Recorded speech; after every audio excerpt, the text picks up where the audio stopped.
Baik Miss Dansa, selamat sore, salam dan bahagia. Ya, saya ucapkan terima kasih. Di sini kami dari calon guru penggerak angkatan 9.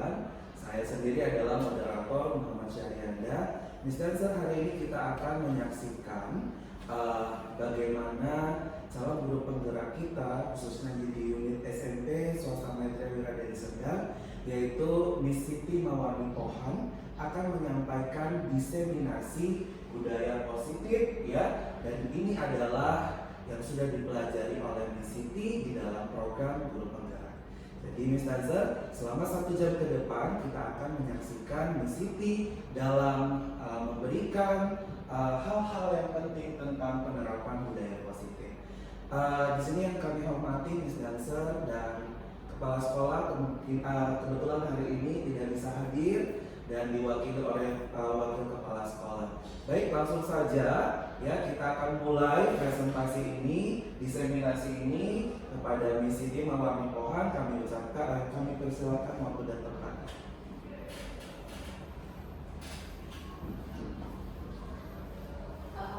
Oke, Assalamualaikum warahmatullahi wabarakatuh. Sebelumnya saya mohon maaf, saya meminta waktunya sebentar untuk diseminasi penerapan budaya positif di sekolah kita. Nah, hari ini saya berdiri di sini bukan berarti saya menggurui, hanya saja saya ingin berbagi apa yang sudah saya dapatkan dari pembelajaran calon guru penggerak. Hari ini saya akan menjelaskan tentang penerapan atau pengalaman budaya positif. Nah, di sini konsep inti budaya positif itu ada perubahan paradigma belajar, kemudian disiplin positif, nilai-nilai kebajikan, kebutuhan dasar manusia, motivasi perilaku manusia, posisi kontrol, keyakinan kelas, dan segitiga distribusi. Nah, di sini pembelajaran dalam paradigma baru, kita tahu bahwasanya pembelajaran yang paradigma baru itu adalah pembelajaran yang dirancang berdasarkan prinsip pembelajaran berdiferensiasi, sehingga peserta didik belajar sesuai dengan kebutuhannya. Dengan kata lain, kita tujuan dari pembelajaran dengan paradigma baru ini, kita bisa mewujudkan peserta didik menjadi profil pelajar Pancasila.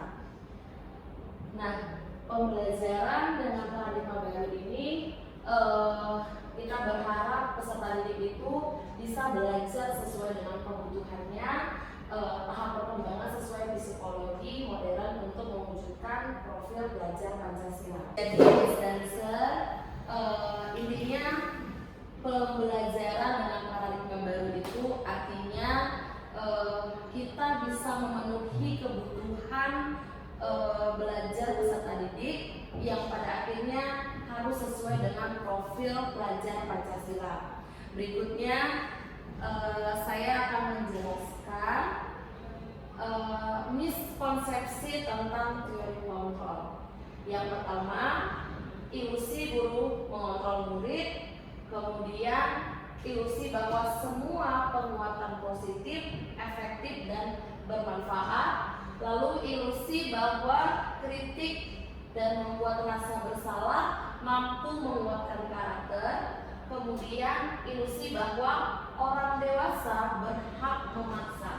Nah, di sini saya akan menampilkan sebuah mengubah paradigma stimulus respon pendekatan tentang teori kontrol. Kita bisa lihat di sini ada stimulus respon tentang dunia, yang mana realitas kebutuhan kita itu semua sama, semua orang melihat hal yang sama. Kita mencoba mengubah orang agar berpandangan sama dengan kita, lalu perilaku buruk dilihat sebagai suatu kesalahan. Orang lain bisa mengontrol saya bisa mengontrol orang lain. Pemaksaan ada pada saat bujukan gagal, dan yang terakhir model berpikir menang atau kalah. Nah, di sini kita bisa melihat teori kontrol yang lebih luas, artinya teori kontrol tentang dunia. Di sini kita bisa lihat bahwasannya semua orang itu pasti memiliki kebutuhan yang berbeda. Lalu setiap orang pasti memiliki gambaran yang berbeda. Beda sama yang tadi ya, kita lebih lihat yang lebih luasnya. Kemudian kita berusaha memahami pandangan orang lain tentang dunia. Lalu semua perilaku memiliki tujuan. Hanya Anda yang bisa mengontrol diri Anda. Lalu Anda tidak bisa mengontrol orang lain. Kemudian kolaborasi dan konsensus menciptakan pilihan-pilihan baru. Lalu yang terakhir, modal berpikir menang-menang. Artinya di sini kita bisa melihat perbedaan dari stimulus respon tentang dunia ataupun teori kontrol tentang dunia. Jadi kedua ini yang lebih baik kita gunakan ini adalah teori kontrol tentang dunia. Oke, selanjutnya di sini saya akan menjelaskan tentang disiplin positif. Disiplin berasal dari kata disiplina yang artinya belajar. Kemudian disiplin itu mengacu pada disiplin diri yang memiliki tanggung jawab terhadap apa yang dilakukannya berdasarkan nilai-nilai yang diyakini. Kemudian disiplin positif salah satu cara penerapan disiplin yang bertujuan untuk menumbuhkan kesadaran serta memberdayakan peserta didik tanpa imbalan, penghargaan atau reward, ancaman atau hukuman. Lalu disiplin positif juga memiliki tujuan. Tujuannya itu adalah menuntun murid yang memiliki disiplin diri sehingga mereka berperilaku mengacu kepada nilai-nilai kebajikan universal dan memiliki motivasi intrinsik dalam perubahan ke arah yang lebih baik.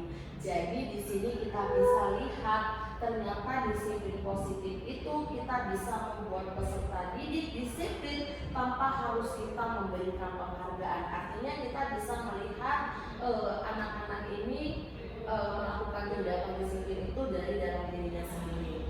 Oke, selanjutnya ada beberapa nilai-nilai kebajikan. Nah, nilai yang disepakati bersama lepas dari suku bangsa, agama, bahasa maupun latar belakangnya, kita bisa lihat ada profil pelajar Pancasila. Kita semua tahu ya, yang pertama beriman dan bertakwa pada Tuhan Yang Maha Esa, berakhlak mulia, berkebinekaan global, gotong royong, mandiri, kreatif, dan bernalar kritis. Dan di sini kita bisa lihat dari Ibu Primary Years program PIP ya, toleransi, rasa hormat, integritas, mandiri, menghargai, antusias, empati, keingintahuan, kreativitas, kerjasama, percaya diri, dan komitmen.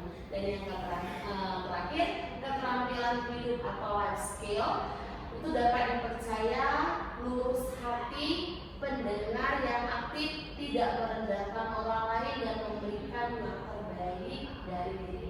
Jadi nilai-nilai kebajikan inilah yang memang harus kita tanamkan kepada peserta didik kita. Oke, selanjutnya saya akan menjelaskan tentang kebutuhan dasar manusia. Nah, kita bisa lihat kebutuhan dasar manusia itu adalah segala sesuatu yang kita lakukan untuk mendapatkan apa yang kita inginkan. Seluruh tindakan yang kita lakukan memiliki tujuan tertentu, dan semua usaha terbaik yang kita lakukan adalah rangka agar kebutuhan dasar kita terpenuhi dengan baik. Artinya kebutuhan dasar ini adalah kebutuhan yang memang harus kita penuhi. Jika salah satu aja kebutuhan dasar kita tidak terpenuhi, maka akan terjadilah sesuatu di dalam diri kita. Nah, kita perlu tahu apa sebenarnya kebutuhan dasar yang harus kita miliki. Nah, yang pertama ada kebutuhan dasar bertahan hidup, kemudian kasih sayang dan rasa diterima, kemudian kekuasaan, kebebasan, dan kesenangan. Nah, di sini artinya ketika kita memiliki kebutuhan dasar bertahan hidup, kira-kira apa ya? Kita itu pasti butuh makan. Nah, jadi seseorang yang sudah terpenuhinya bertahan hidupnya misalnya makan, dia sudah mendapatkan kasih sayang, dia sudah mendapatkan penguasaan, dan dia sudah merasakan kebebasan dan sudah mendapatkan kesenangan, saya yakin dan percaya maka manusia itu akan menjalankan hidupnya dengan baik. Sama halnya dengan peserta didik kita. Ketika kita melihat anak tiba-tiba bosan tidur di dalam kelas, saya yakin dan percaya, kita semua yakin bahwasannya anak itu pasti ada 5 kebutuhan dasar manusia yang pasti belum terpenuhi secara menyeluruh. Apakah dia datang ke sekolah tidak sarapan, itu kan akan mempengaruhi dia belajar dalam kelas, dia lemas, ataupun dia di rumah sudah dimarahi, kasih sayang dan rasa diterimanya juga tidak muncul. Maka dari itu kita kita berusaha untuk bisa memahami peserta didik kita ketika melakukan kesalahan. Alangkah baiknya kita melakukan pendekatan apakah dari kelima kebutuhan dasar manusia ini apakah dia sudah terpenuhi atau belum. Nah, selanjutnya ini ya tadi ada makanan, pakaian, lalu ada rasa diterima, dipedulikan, masuk langsung ke harga diri, kebebasan, dan kesenangan. Nah, hal-hal inilah yang ada di kebutuhan dasar manusia. Nah, intinya dari 5 kebutuhan dasar manusia ini bukan hanya saja peserta didik, tapi kita juga seorang guru haruslah memiliki kebutuhan dasar ini.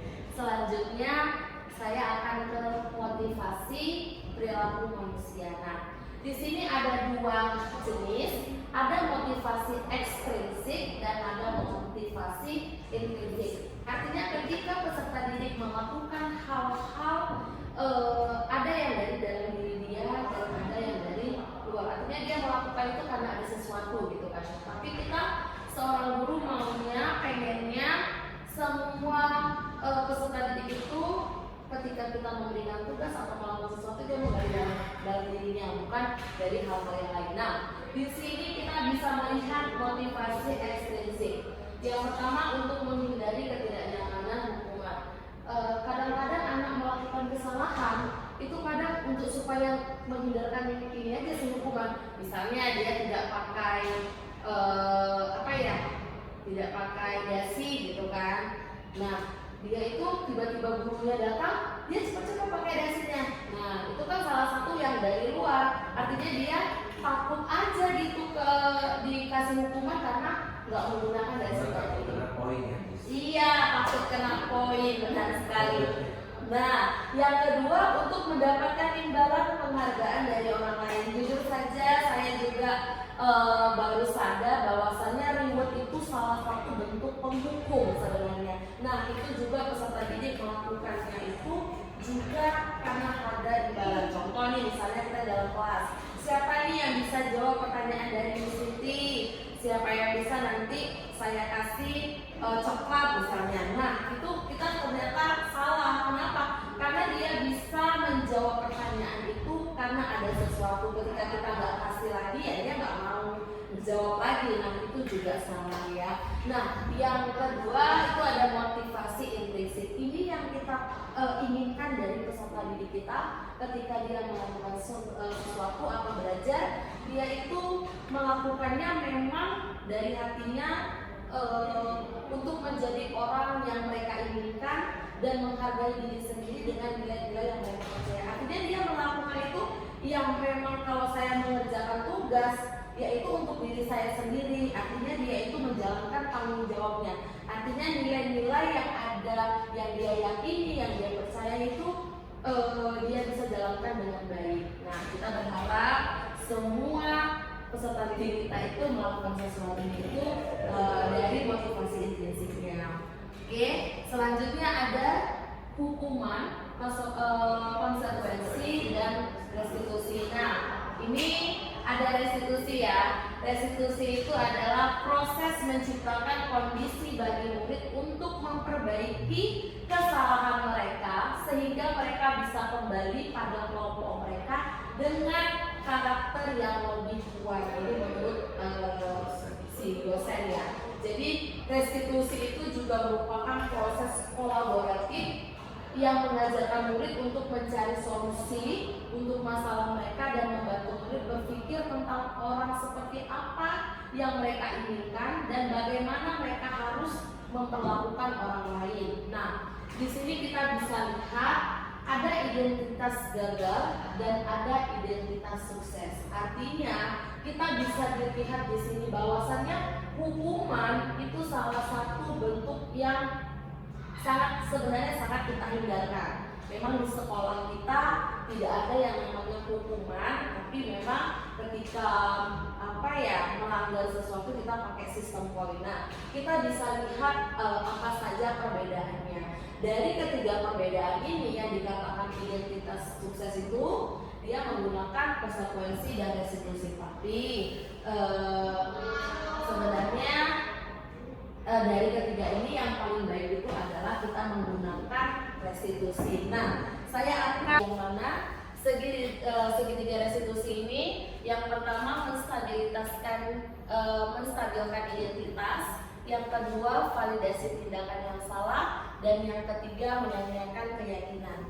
Dari ketiga ini kita bisa lihat yang pertama, apa sebenarnya cara kita seorang guru bisa menstabilkan identitas ketika peserta didik kita melakukan kesalahan-kesalahan atau melanggar keyakinan kelas yang telah kita buat. Nah, pada dasarnya di sini kita bisa lihat berbuat salah itu wajar. Artinya ketika peserta didik kita melakukan pelanggaran atau tindakan yang melanggar keyakinan kelas, seharusnya kita bisa mampu menstabilkan identitas. Yang pertama kita harus bertanya kepadanya, berbuat salah itu wajar.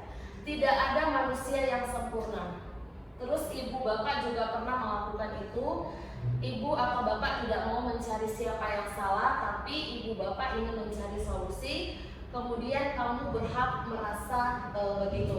Artinya di sini menstabilkan identitas, kita tidak menjudge langsung peserta didik itu. Kita harus bisa membuat anak itu nyaman bercerita dengan kita dengan cara menstabilkan identitasnya. Kemudian untuk mendapatkan apa yang kamu butuhkan, kemudian kamu patut berbangga karena telah melindungi sesuatu yang penting buatmu. Lalu kamu melakukannya karena mempertahankan sesuatu yang penting buatmu. Artinya ketika anak melakukan tindakan yang melanggar keyakinan kelas, kita sebagai guru jangan langsung bilang itu salah. Nah, kita validasi tindakannya. Ketika dia melakukan seperti itu, kita memberikan pernyataan-pernyataan yang seperti ini. Biar peserta didik kita merasa dia itu yang paling tidak baik seperti itu ya. Selanjutnya menanyakan keyakinan. Nah, ini sesuai dengan ini ya.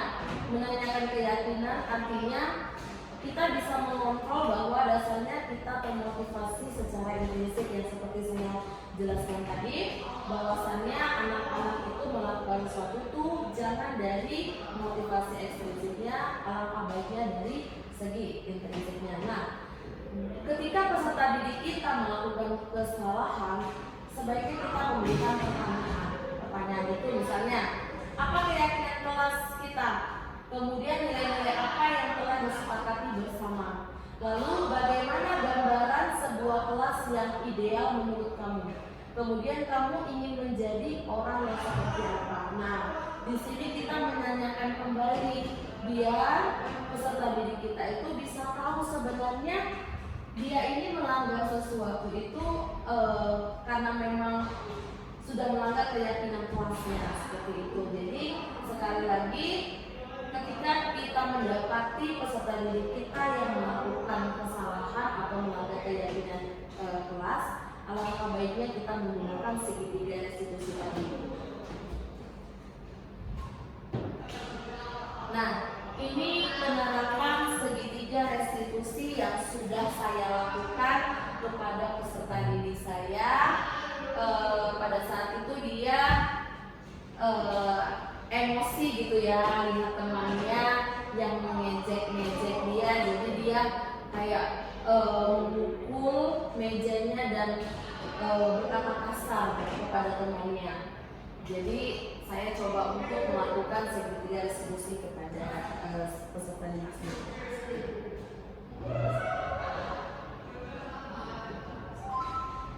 Oke, jadi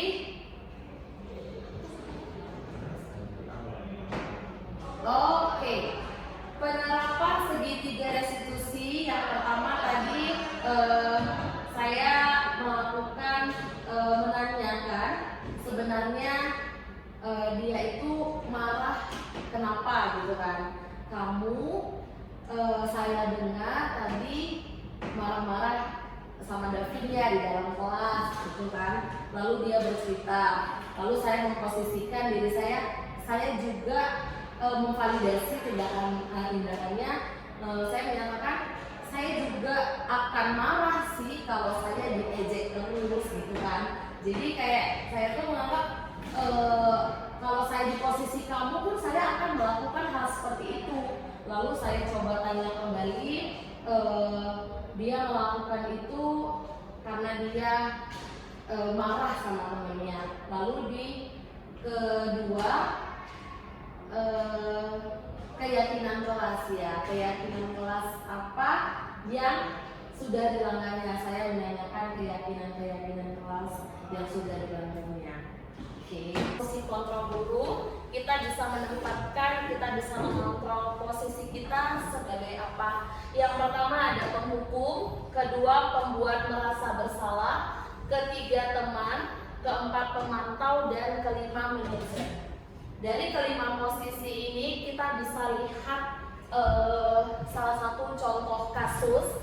Kasus yang pertama, siswa sering terlambat datang ke sekolah. Nah, yang dikatakan penghukum itu jika kita membuat peserta didik itu berdiri di lapangan selama 1 jam pelajaran. Kenapa dia dikatakan penghukum? Karena tindakan yang melanggar keyakinan kelas itu tidak sesuai dengan yang dikerjakan atau yang disepakati. Nah, kemudian ada yang kedua, pembuat merasa bersalah, artinya si bapak tadi atau si ibu tadi merasa kenapa ya gitu, kenapa ya kamu terlambat terus gitu kan. Jadi berapa kali ibu bapak harus memberitahu kamu harus selalu saja mengecewakan. Artinya si bapak ataupun ibu ini merasa kayak dia tuh macam yang paling tertindas lah. Itu yang disebut dengan pembuat merasa bersalah.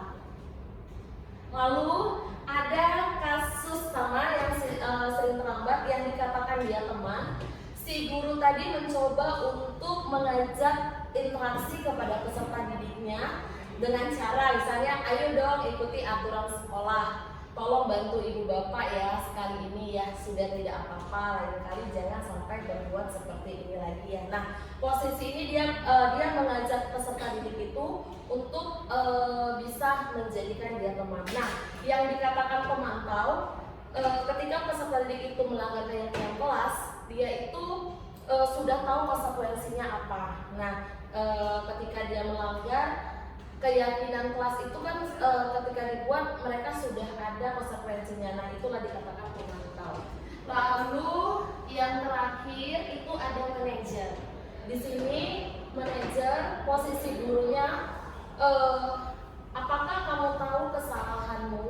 Kira-kira bagaimana kamu memperbaiki kesalahanmu? Nah, dari kelima posisi kontrol tadi, posisi kontrol yang baik itu adalah manajer. Kenapa dikatakan manajer itu paling baik? Karena di sini si guru itu tidak mencat, si guru itu tidak memberikan hukuman, si guru itu malah membuat anak itu bisa berpikir sendiri, merefleksi sendiri sebenarnya yang dilakukannya itu salah atau benar. Nah, seperti itu. Oke, posisi kontrol guru apakah aku? Nah, kira-kira Miss dan Sir, kira-kira sekarang kita di posisi kontrol seperti apa? Oke, silakan Sir Bindo.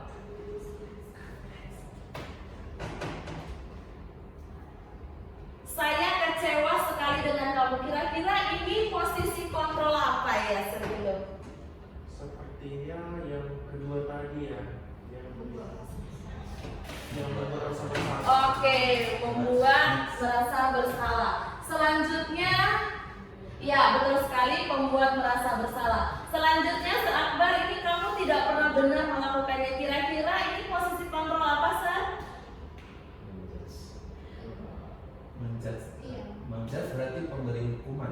Oke, pemberi hukuman. No, hukuman tahu. Oke, lanjut. Apa rencanamu untuk menyelesaikan masalah ini? Kira-kira Miss Hana?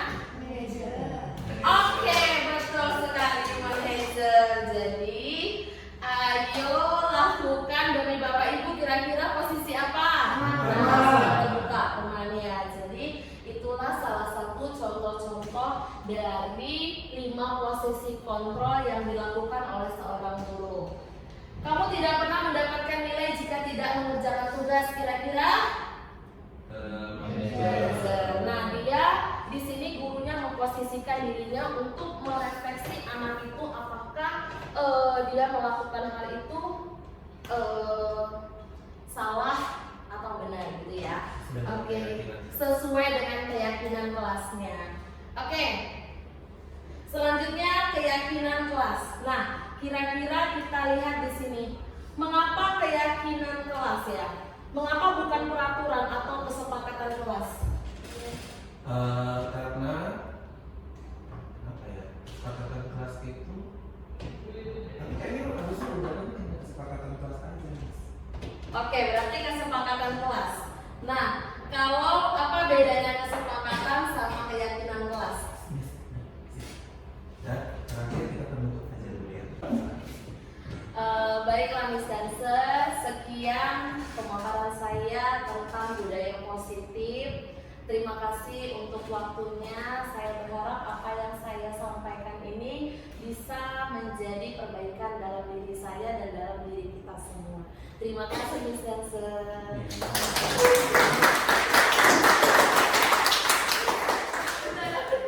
Baik Miss Dancer, terima kasih atas partisipasinya. Sesuai dengan slide yang Miss Siti buat, jadi dalam penerapan program disiplin positif ini hendaknya guru memiliki standar kepribadian, profesional, sosial yang baik, di mana guru mampu merefleksikan dirinya sebagai posisi kontrol apa.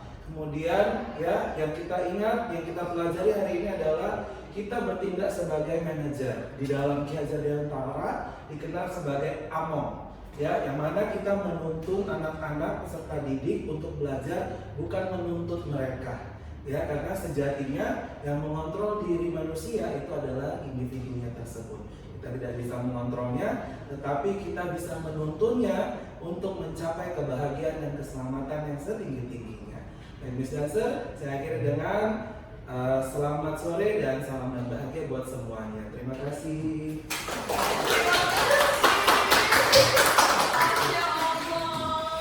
Udah, tinggal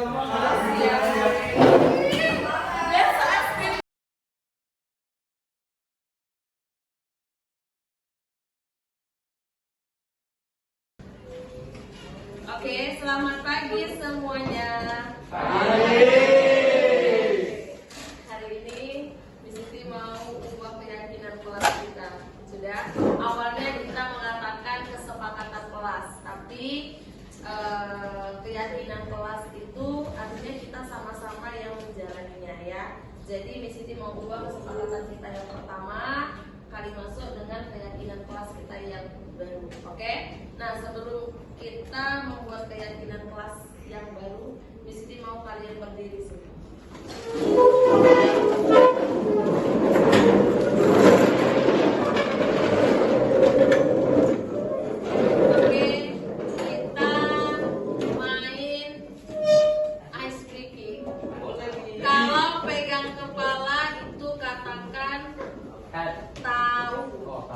Kalau pegang pundak itu katakan paham. Kalau kata pegang dada itu bisa. Jadi aku tahu, aku paham, aku bisa. Kalau saya tunjuk ini berarti kalian bilang paham. Ini? Ini? Oke, saya yang nyanyi, kamu yang tentukan badannya. Oke, 1, 2, 3. Aku tahu, aku paham, aku bisa. Aku bisa, aku paham, aku tahu. Aku tahu, aku tahu, aku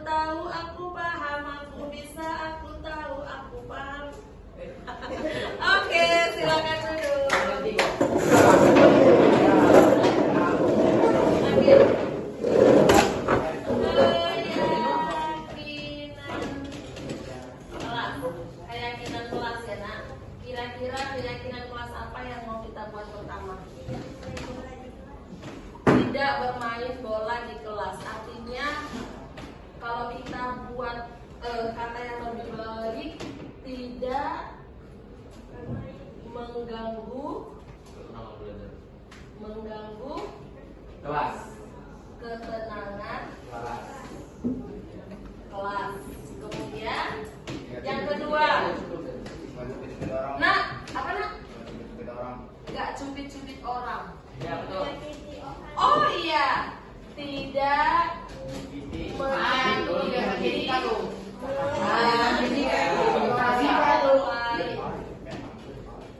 berarti di sini Miss Siti juga ikut. Kalau keyakinan kelas itu bukan hanya kalian yang menjalankannya, tapi Miss Siti juga menjalankannya. Itulah yang dinamakan keyakinan kelas. Guru dan murid sama-sama melaksanakannya. Sudah?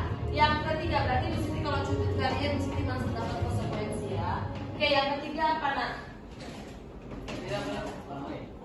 Tidak? Oh, tidak menghina orang lain. Ini paling Membuli gak sih? ya, membuli lah ya. Membuli, tidak membuli.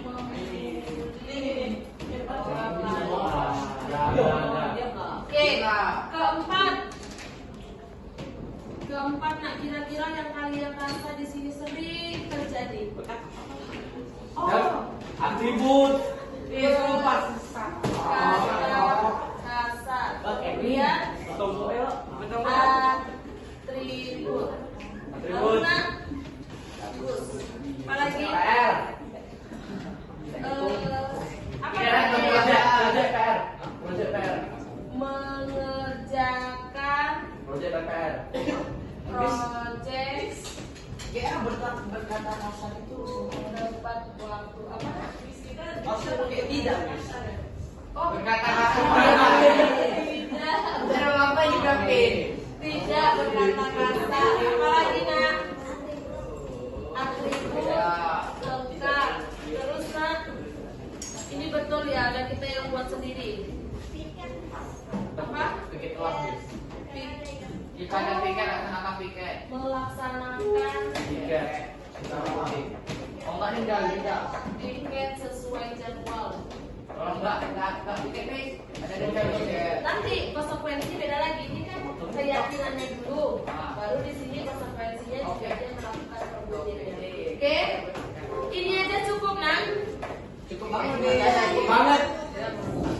Cukup banget ya. Nah, kalau Miss Siti buat tidak mengganggu, tidak menyakiti, tidak membuli, berkata kasar, saya jadikan satu saling anak. Tidak merusak fasilitas sekolah. Oh iya. 8 tidak merusak fasilitas sekolah.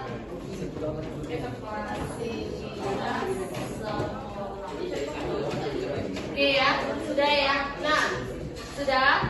Kalau yang tidak mengganggu, tidak menyakiti, tidak membuli, tidak berkata kasar, itu misi dijadikan satu, saling menghargai dan menghormati.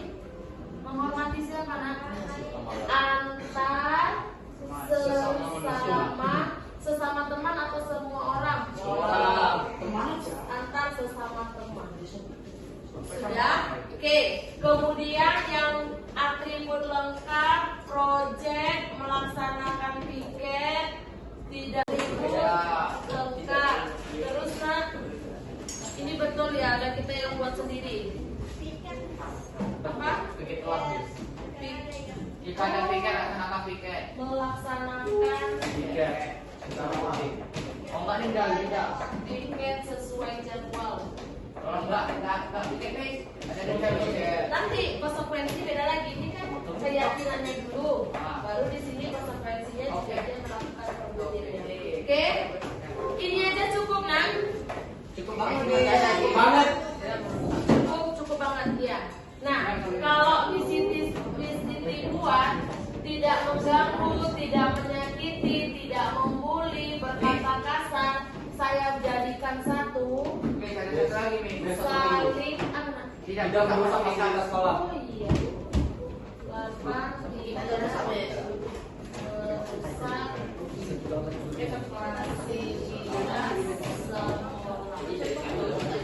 Oke ya, sudah ya. Nah, sudah.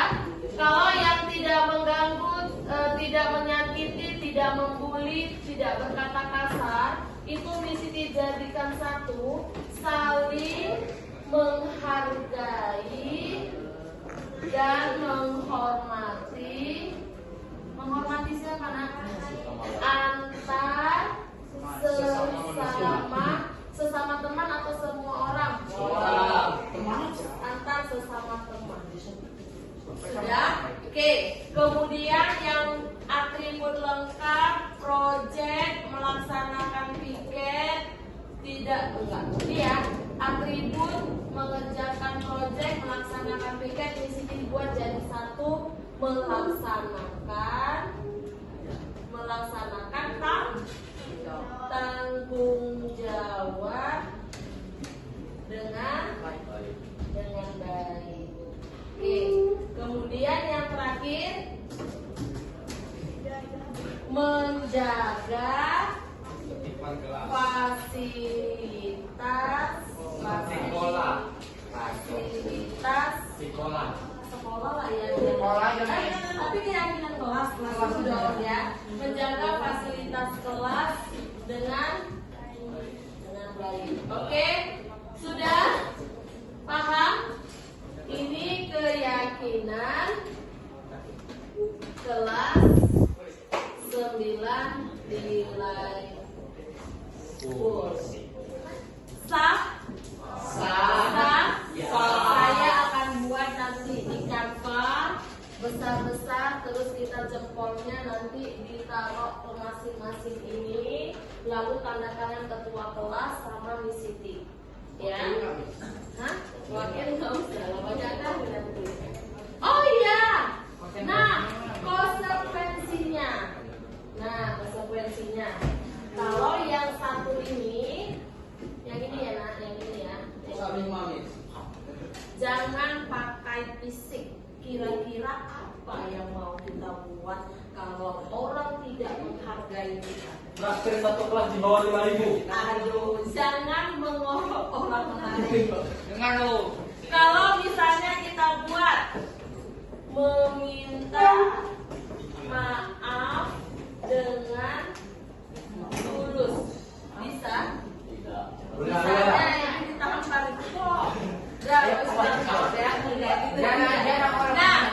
Nah, bukan hanya meminta maaf, baik dia itu menyakiti ataupun melecehkan ataupun yang lain, dia itu harus, kalau dia itu merusak barang orang lain, harus menggantinya. Lalu membaca buku di kantor bersama Siti. Oke, sudah selama 3 bulan kayak gitu. Oke,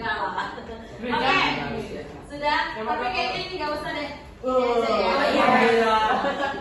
selanjutnya melaksanakan tanggung jawab dengan baik. Ini dia yang Siti bilang kalau dia merusak atau apapun itu wajib mengganti. Contoh nih, minum Shirley jatuh ke bawah gara-gara Jipana senggol, airnya banyak. Seharusnya kalau mesti tanya kalian, apa yang harus dilakukan Jipana? Bersih dan bayar. Pertamanya dia buat apa ya? Bersihkan dulu. Minta maaf dulu, baru bersihkan. Oke, sudah ya. Nah, itu maksud dari sini tanggung jawab. Nah, menjaga fasilitas sekolah dengan baik ini juga sama. Artinya kalau dia merusak, dia wajib menggantinya dan minta maafnya dan menggantinya. Oke, paham? Amin. Oke, jadi keyakinan kelas inilah yang harus sama-sama kita jalani, yang harus sama-sama kita yakini bahwa hal-hal yang ini wajib ada motivasi dalam diri kita sendiri, bukan karena disiti, bukan karena hal lain, tapi karena kesepakatan keyakinan yang kita buat sendiri. Oke, sudah?